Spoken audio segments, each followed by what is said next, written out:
تعلق سے سن لیجیے۔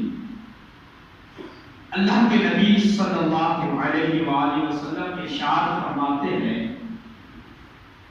رجب شہر اللہ شعبان شہری و رمضان شہر امتی۔ رجب اللہ کا مہینہ، شعبان میرا مہینہ اور رمضان میرے امتیوں کا مہینہ ہے۔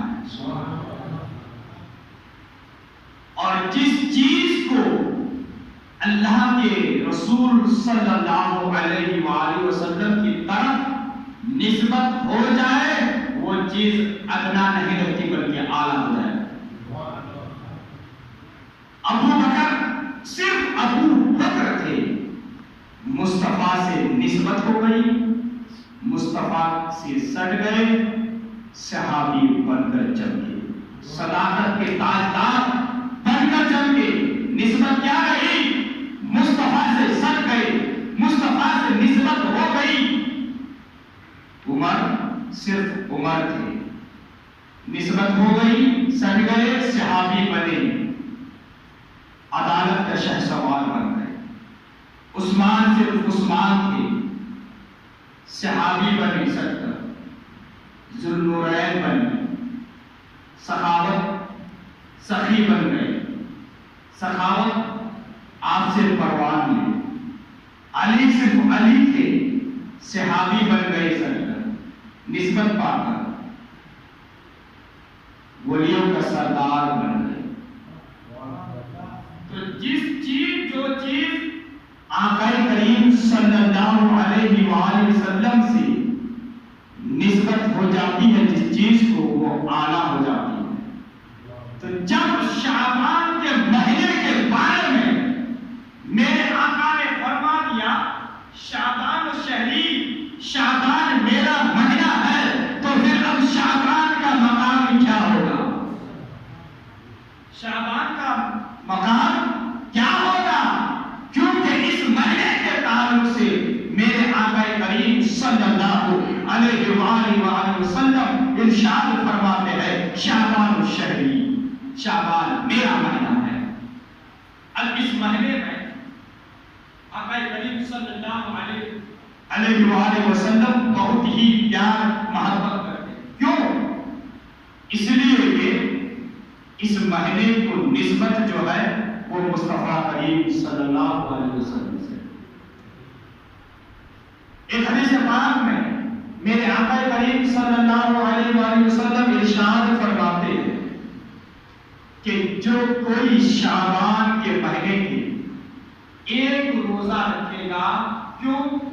اس مہینے کی عزت کے خاطر، تعظیم کے خاطر، قدر کے خاطر، یعنی یہ سوچے گا کہ یہ شعبان کا مہینہ ہے، اس کی عزت کے لیے، اس کی قدر کے لیے میں ایک روزہ رکھتا ہوں۔ میرے مصطفیٰ فرماتے ہیں وہ شخص کل قیامت کے دن جنت میں میرے ساتھ ایسا رہے گا جیسے ہتھیلیوں میں انگلیاں رہتی ہیں۔ ایک ہتھیلیوں کی انگلیاں کیا؟ ایک اولاد میں، ایک نیلنگا میں، ایک ادگیر میں، ایک بھالگی میں، ایسا ہے کیا؟ نہیں، ایک ہی ہتھیلی میں پورے کے پورے پانچ انگلیاں جو ہے بالکل ایک دوسرے سے متصل ہیں۔ بس کتنے فاصلے ہیں؟ بہت ہی، اس فاصلہ کو فاصلہ نہیں کرتے ہیں، بلکہ ان کی جڑ کو اگر دیکھا جائے تو یہ ساتھ سب کوئی ملے ہوئے ہیں، یہ انگلیاں ایک دوسرے سے ملی ہوئی ہے۔ مصطفیٰ فرماتے ہیں شعبان کے بننے کے خاطر، اس کی عزت کے خاطر کوئی ایک روزہ رکھتا ہے تو کل قیامت کے دن میرے ساتھ جنت میں رہے گا۔ بتائیے شعبان کے مہینے کا حال۔ اب اگر کوئی شعبان کے مہینے میں ایک روزہ رکھتا ہے تو مصطفیٰ کریم صلی اللہ علیہ وسلم سے اتنے قریب رہنے کی ایک امید تو ہے، کیونکہ میرے گھر کی بات نہیں، اس صادق مصدوق نبی کی بات کر رہا ہوں جس کا کلمہ آپ بھی اور ہم بھی پڑھتے ہیں۔ دوسری حدیث پاک سن لیجیے، میرے مصطفیٰ فرماتے ہیں کہ جو کوئی شعبان کے مہینے کے پہلے عشرے کے 3 روزے، یعنی 10 دن کے 3 روزے، درمیانی عشر کے 3 روزے، آخری عشر کے 3 روزے، کل ملا کر 9 روزہ رکھتا ہے، کل قیامت کے دن اللہ اسے ایک اٹھنی عطا کرے گا، اس اٹھنی عطا کرے گا جس اٹھنی پر سوار ہو کر وہ جنت میں جائے گا۔ سبحان اللہ۔ یہ روزہ رکھنے سے اتنا بڑا انعام کیوں نہ؟ میں نے پہلے کہا کہ جس چیز کو مصطفیٰ سے نسبت ہو جاتی ہے وہ اعلیٰ ہو جایا کرتی ہے، اور شعبان کے مہینے کو مصطفیٰ کریم صلی اللہ علیہ وسلم سے بہت ہی قریب نسبت، بہت ہی نسبت۔ حضرات محترم، اب آئیے میرے آقا کریم صلی اللہ علیہ وسلم اس مہینے کی قدر اس طرح کرتے ہیں۔ ایک حدیث پاک میں حضرت عائشہ صدیقہ رضی اللہ تعالی عنہا فرماتی ہے کہ میں نے دیکھا کہ آقا کریم صلی اللہ علیہ وسلم شعبان کے مہینے میں کثرت سے روزہ رکھتے تھے، مسلسل روزہ رکھتے تھے، اور اس قدر روزہ رکھتے تھے کہ روزہ رکھتے رکھتے اس طرح مسلسل روزہ رکھنے لگے کہ رمضان کا روزہ مل جاتا تھا۔ کیا پتا چلا؟ کہ شعبان کے پورے مہینے میرے آقا روزہ رکھا کرتے تھے رمضان تک۔ ایک تو پہلے جو ہے شعبان میں اگر کوئی روزہ رکھتا ہے تو یہ آگے رمضان میں جو فرض ہے ہم پر اس کی تیاری ہو رہی ہے، کیونکہ کوئی بھی آدمی کوئی نئے کام کریں گے تو اچانک کرنے میں ان کو دشوار ہوتی ہے، لیکن اگر وہ کام پہلے سے کرتے رہیں گے، اس کو پریکٹیکل بولتے ہیں، اگر پہلے سے پریکٹس کرتے رہتے ہیں تو وہ کام کرنے میں اس کو مشکل کا سامنا نہیں کرنا پڑتا ہے۔ تو یہ شیڈول بنانا چاہیے تاکہ ثواب کا ثواب بھی ہو، اور جو رمضان میں جو ہم پر فرض ہے اس پر بھی وہ کرنے میں آسان۔ حضرات محترم، اب یہ شعبان کا مہینہ کیوں ہوا؟ شعبان کا مہینہ کیوں ہوا؟ دیکھیے، حضرت موسیٰ علیہ نبینا علیہ الصلوۃ والتسلیم کو اللہ تبارک و تعالیٰ ایک معجزہ عطا کیا، اور وہ معجزہ ہے عصا مبارک۔ آپ کو ایک عصا عطا کیا، جب وہ زمین پر رکھتے تھے تو اژدہا بن جاتا، سانپ بن جاتا ہے نا، اور اس عصا کا نام جو ہے ثوبان۔ کیا نام تھا؟ ثوبان۔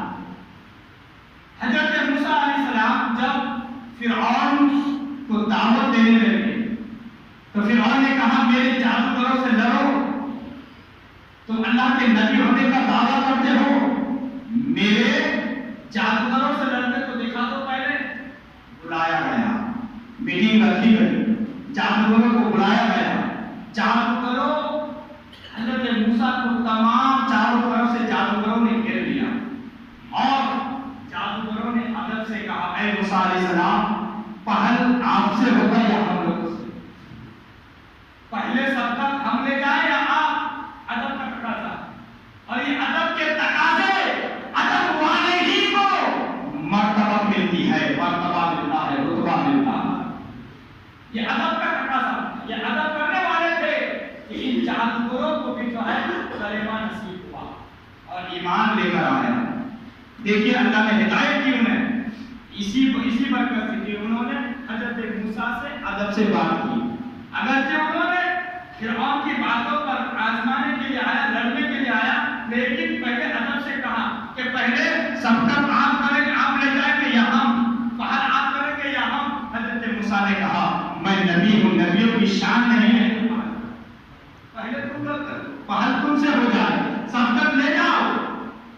جادوگروں نے چاروں طرف سے، کوئی رسی رکھ رہا ہے سانپ بن جاتا ہے، کوئی لکڑی رکھتا ہے سانپ بن جاتا ہے، اور موسیٰ علیہ السلام کی طرف وہ سانپ ڈسنے کے لیے آتا ہے، ندا آتی ہے اے موسیٰ تم گھبرانا نہیں، تمہارے پاس عصا ہے، تمہیں میں نے معجزہ کیا ہے، اس عصا کو زمین پر رکھو اور دیکھ لو۔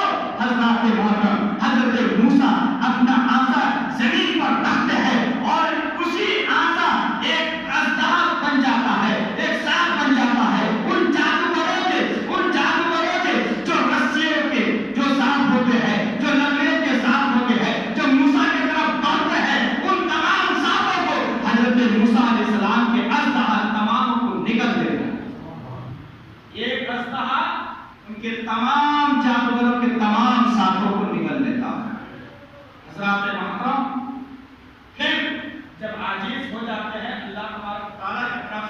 ان کے پاس ہدایت آتی ہے کہ وہ ہدایت پا کر پھر ان جادوگروں نے حضرت موسیٰ علیہ السلام کے ہاتھوں سے کلمہ پڑھ لیتے ہیں۔ حضرات محترم، تو جادوگروں کے جادوگری، ٹونا اور جتنے بھی مسائل و آلام ہوتے ہیں اس وقت حضرت موسیٰ علیہ السلام کے اس عصا سے ختم کیا جاتا تھا۔ اب آئیے معراج کی رات مصطفیٰ کریم صلی اللہ علیہ وسلم جب معراج کے لیے گئے، اللہ کی بارگاہ میں عرض کی، یا پاک پروردگار عالم، تو نے جس سے تمام سالوں کے سال بھروں کے جتنے بھی جادوگر ہوتے تھے ان کے جادوگروں کے جادو کو توڑ دیتے تھے، میرے امتی کو کیا عطا کیا؟ اللہ ارشاد فرماتا ہے، اے میرے پیارے غمگین، میں ایک مسلسل مہینہ عطا کروں گا جس کا نام شعبان، اور اس مہینے میں ایک ایسی رات آئے گی جو تمام راتوں میں افضلیت قرار پائے گی، اور اس رات میں اگر کوئی روزہ رکھتا ہے دن میں عبادت کرے گا، روزہ رکھے گا، اور چاہے اس رات میں ہو یا شعبان کے کسی شعبان کی کون سی تاریخ میں ہو، روزہ رکھے گا، شب بیداری کرے گا اور اس مہینے کی قدر کرے گا، تو جس طرح وہاں پر میں نے صوبان سے جادوگروں کے جادوگری ٹونا کو ختم کر دیا، ایسے ہی شعبان میں کوئی روزہ رکھے گا تو سال بھر اگر کوئی اس پر جادو بھی کرے تو وہ جادو نہیں اثر کرے گا، وہ ٹونا ختم ہو جائے گا۔ فائدہ ہو گیا اس رات میں شب بیداری کرنے سے۔ یہ صرف میں ابھی ظاہری فائدے بتا رہا ہوں، ثواب تو ہے، یہ صرف ظاہری فائدہ ہے کہ اگر کوئی شب بیداری کرتا ہے، کوئی دن بھر روزہ رکھتا ہے، رات میں عبادت کرتا ہے، تو سال بھر میں جتنے بھی جادو ٹونے، جتنے بھی برے اثرات، خلل آسیب جتنے بھی ہو، وہ تمام کے تمام کٹ ہو جاتے ہیں، اس سے ختم ہو جاتے ہیں۔ پھر ہمیں کرنا کیا چاہیے؟ بستر گرم گرم بستروں میں آرام سے سونا چاہیے یا پھر شب بیداری کرنی چاہیے؟ زور سے بولیے، شب بیداری کرنا چاہیے تاکہ ہمارے لیے جسم کے لیے بھی فائدے ہو جائے اور آخرت کے لیے ثواب کا ثواب بنے۔ اسی لیے اللہ نے مکمل ایک مہینہ اللہ نے اپنے نبی، اپنے حبیب، اپنے دوست کی امتیوں کے لیے دیا، لیکن ہم بدقسمت امتی ہے کہ شعبان آتا ہے چلا جاتا ہے، ہمیں پتہ ہی نہیں چلتا، اور بدرنگی شعبان جب آئے تو پھر ہم کچھ دیر کے لیے مسجد تو پڑھ لیتے ہیں، بعد میں پھر چلے جاتے ہیں، کھڑے ہو گئے۔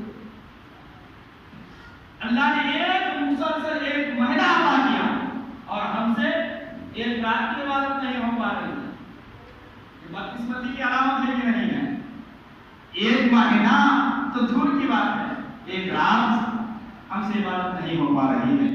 حضرت عائشہ صدیقہ رضی اللہ تعالی عنہا فرماتی ہے کہ ایک رات میرے بستر میں میرے آقا کریم صلی اللہ علیہ وآلہ وسلم کو میں نے نہیں پایا۔ میں نے سوچا کہ شاید دوسرے، کیونکہ حضور صلی اللہ علیہ وسلم کے اور بھی بیویاں، حضرت عائشہ کہتے ہیں کہ میں نے سوچا کہ کہیں کسی اور بیویا کے پاس چلے گئے ہوں، تو بستر سے اٹھ کر حضرت عائشہ آنے کا قریب کہا، جنت البقیع میں گئے اور وہاں پر دعا کرنے لگے۔ آنکھ کے پیچھے حضرت عائشہ بھی چلنے لگی اور آ کر دیکھنے لگی۔ جب آقا کریم دعا سے فارغ ہو گئے، حضرت عائشہ کو پایا وہاں پر، آقا کریم فرماتے ہیں، اے عائشہ کیا تو نے سمجھا کہ اللہ اس کے رسول تم پر ظلم کیا؟ نہیں، ایسا ہرگز نہیں، بلکہ تم جانتے ہو اے عائشہ۔ حضرت عائشہ کہتی ہے، یا رسول اللہ میں نہیں جانتی ہوں، بتا دیجئے۔ آقا کریم فرماتے ہیں، سنو، آج 15ویں شعبان ہے، آج کی رات میں سورج غروب ہونے کے بعد ہی سے اللہ جو ان کی شان ہے، جو ان کے شان کے لائق ہے، اللہ تبارک و تعالیٰ آسمانی دنیا میں تجلی فرماتا ہے اور بنو کرم کے بکریوں کے بالوں کے تعداد کے برابر میں ان کے بندوں کو بخش دیتا ہے، اور